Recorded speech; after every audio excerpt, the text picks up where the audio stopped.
34 آیت کا یہ حصہ ہے۔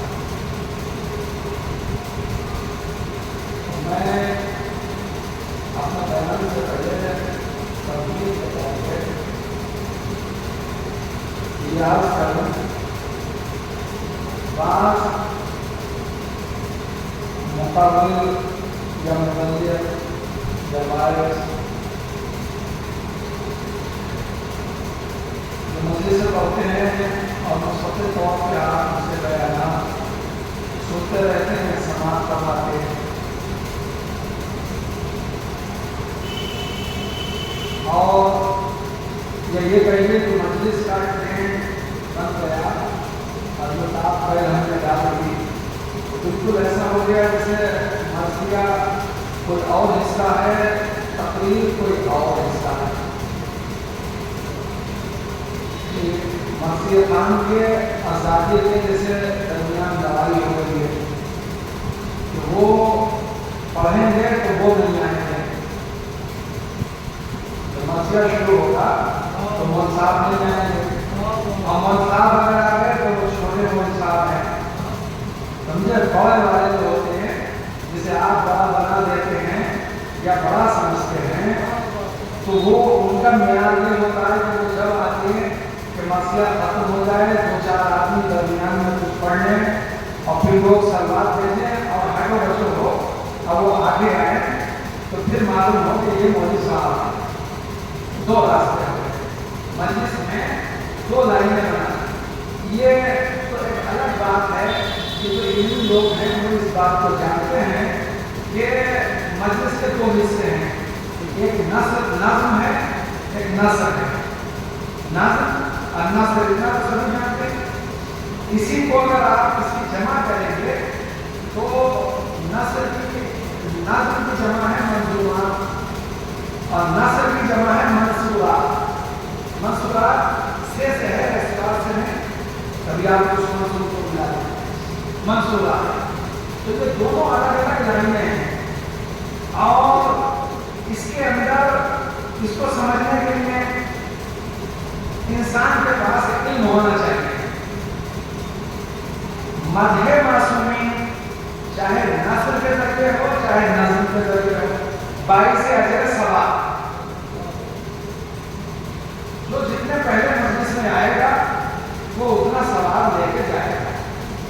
ہم آنے والے کی نیت کو نہیں جانتے کہ یہ کس نیت سے آیا ہے، مجلس کو مجلس سمجھ کے آیا ہے یا گلزاری کے لیے آیا ہے یا حاضری کے لیے آیا ہے یا برادری میں رہتا ہے تو اپنا نام دکھانے کے لیے آیا ہے، یہ تو وہ جانے اور وہ جانے۔ ہم تو یہ جانتے ہیں کہ وہ سب سے پہلے آئے گا اس کو ثواب زیادہ ملے گا، جو بعد کو آئے گا اس کو ثواب کم ملے گا۔ ہوشیار آدمی یہ کرتے ہیں کہ بعد کو آتے ہیں حصہ پہلے لے لیتے ہیں،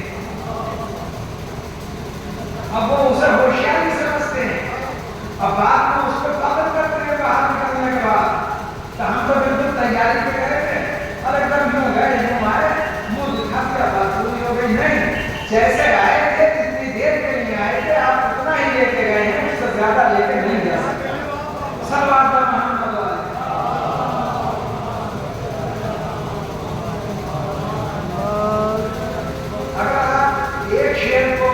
مرثیہ کی اپنی تمہید میں مرثیہ کی فضیلت بیان کرنے لگوں، میرا بہت دلچسپ موضوع ہے نظم، تو میں اس کو باقاعدہ جانتا ہوں اور اس میں شین خاص میرا درست ہے کہ مرثیہ کیا ہے، بند کیا ہوتا ہے، چہرہ کیا ہوتا ہے، رجس کیا ہوتا ہے، جنگ کیا ہوتی ہے، بین کیا ہوتا ہے، مرثیہ کے پورے اجزاء۔ مرثیہ ایک سبجیکٹ ہے، ایک موضوع ہے مرثیہ۔ آپ اس کو مرثیہ سمجھتے ہیں تو یہاں بیٹھ کے ہوتے ہیں، وہ مرثیہ کو سمجھیے۔ مرثیہ نے مجلس کو زندہ رکھا ہے 2300 سال۔ مرثیہ کی وجہ سے مجلسیں زندہ رہی ہیں، یہاں پہ مرثیہ ہی ہوتا تھا، یہاں پہ مرثیہ ہی ہوتا تھا، ذاکر زیادہ دن کی پیداوار نہیں ہے، سمجھ گئے؟ اس کو باقی رکھا اور اس کو پسند نہیں کیا معصوم نے۔ کبھی ہم نے یہ نہیں سنا کسی معصوم کا قول یا کچھ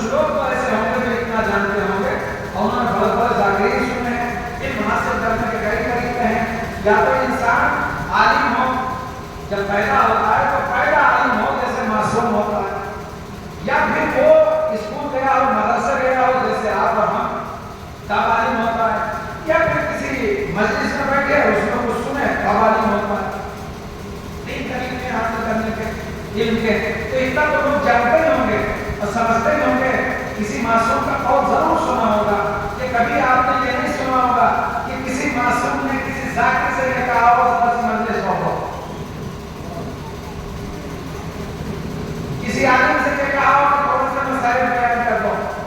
نہیں، کسی شاعر سے ضرور کہا ہے کہ ہمارے جگ کے لیے اگر کوئی مرثیہ لکھا ہے تو ذرا ہمارے سامنے پڑھو. ان کی نگاہ میں اس کا مرتبہ ہے. اور جب وہ آمادہ ہوئے امام نے حکم دیا کہ آپ مکہ پڑھ لیجیے ہمارے جگ کا، اور وہ آمادہ ہوئے پڑھنے کے لیے، تو ممبر نصب کیا گیا.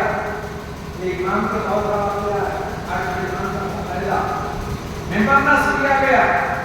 جب ذاکر ممبر پہ آیا، پرستار دیوی جناب دیوی جب ممبر پہ آئے تو امام نے فرمایا ذرا ٹھہرو ٹھہرو، یہ کہہ کے آپ مقدرات عصمت کے یہاں بیت شرف تشریف لے گئے، پتہ ڈالا، مقدرات عصمت و طہارت آئیں. خاندان رسالت کی بیویاں ایک طرف پردے کے پیچھے وہ تھے اور اس طرف افراد تھے، اور آپ نے حکم کیا مرثیہ کو.